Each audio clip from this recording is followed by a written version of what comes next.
United Division. It cannot be denied that these colonies are bitterly jealous of each other's position in the esteem of the English upper crust, and that this jealousy has helped to make the Australians such contemptible toadies is amply proved by the recent visits of British big bugs to our shores. We are told that Cain killed his brother Abel because he was jealous of the latter's influence with the Lord, and we may safely assume that had Cain and Abel been heterodox, there would have been no blood spilt between them. On the same line of reasoning, if Australians were to be Australians, or rather if Australians were as separate from any other nation as Australia from any other land, there would be no jealousy between them on England's account.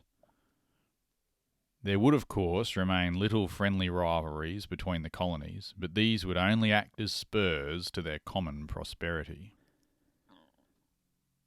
There can be no imperial federation in the true meaning of the word federation. Imperial federation means a union between England and each one of her colonies individually, whilst the colonies themselves would be divided by bitterness and jealousy of the meanest and most despicable kind. Say, can there ever be as brotherly a feeling between the Australian colonies of Great Britain as there would be between the United States of Australia? Why on earth do we want closer connection with England? We have little in common with English people except our language. We are fast becoming an entirely different people.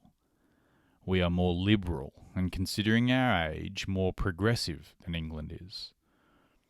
The majority of English people know nothing of Australia, and even the higher classes understand neither us nor our country. The latter entertain a sort of good-natured contempt for us, which is only the outcome of their contact with our own shoddy aristocracy, which is several degrees more contemptible than that of England. The loyal talk of patriotism, old England, motherland, etc. Patriotism. After Egypt, Burma, Sudan, etc. Bah, it sickens one. Go and read His Natural Life and Other Natural Lives by Marcus Clarke, and then talk of the dear old motherland that gave us birth. Another argument used by the loyal is that we should at least entertain a brotherly feeling for Englishmen and be ready to assist them in extremity. So we should, but we cannot assist Englishmen in Sudan or Burma. Neither can we assist them in Egypt with the eyes of centuries looking down upon us. Where then can we assist Englishmen, you ask? Amid the slums and alleys of London? Or under the pitiless eyes of the stone lions, symbolical of the pity of the aristocracy, in Trafalgar Square, my masters? Who says Australia offers not a home for every poor Englishman, or any other countryman that finds his way to our shores?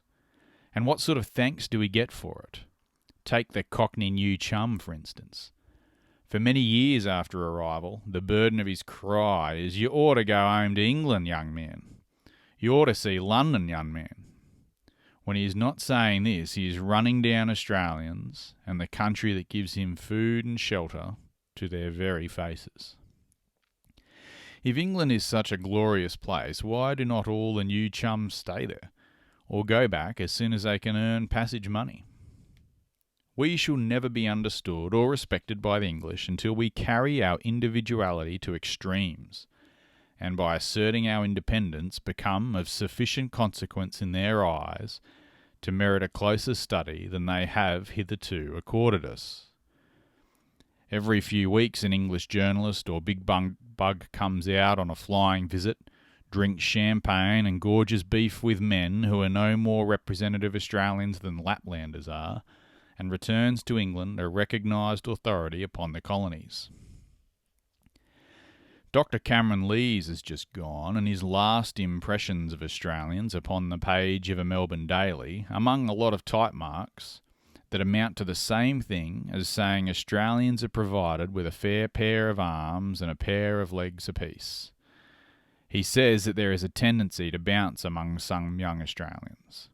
He's very near the truth in that statement, but the tendency to bounce, as he calls it, is that spirit of independence that is growing and spreading slowly, surely, and almost silently. The calm precedes a storm. Telegrams fly, war clouds spread, and the air is filled with rumours. But nothing happens, and when everything is calm again, war breaks out in some totally unexpected quarter. It is the same with revolution. So long as the proper spirit is spreading amongst our young men, we are satisfied that it spreads without bombast or parade. There is one thing that we see with regret. It is that jealous, unkind feeling that exists between New South Wales and Victoria, and it is caused by reasons explained in the beginning of this article. Deny it as you may, it is nevertheless true that these two colonies do not entertain anything like the goodwill that they should for each other. And although Victorians are very American in their egotism, and very ready to disparage New South Wales, it must be admitted that the latter colony has not always treated the former in a fair spirit. The Sudan bungle was born partly of sentimental loyalty and partly of the aforementioned jealousy existing between the colonies. And now, at a time when the colonies should club closer together, our government is doing all they can to widen the breach by trying to pass a bill enabling New South Wales to monopolise the name Australia. If this feeling of animosity is fed, or permitted to grow between the two colonies, it will end, laugh as you may, in iron and fire and cannon smoke rolling over the Murray, and then perish Australia. Federation should begin at home. If federation, whether imperial or of the world, should ever appear in a better light than at present, there will be plenty of time to consider it. But for the present, let our colonies try to cultivate a still more brotherly feeling for each other. And the day will come when the sons of all the colonies can clasp hands and say truly, "We are Australians. We know no other land." Henry Lawson.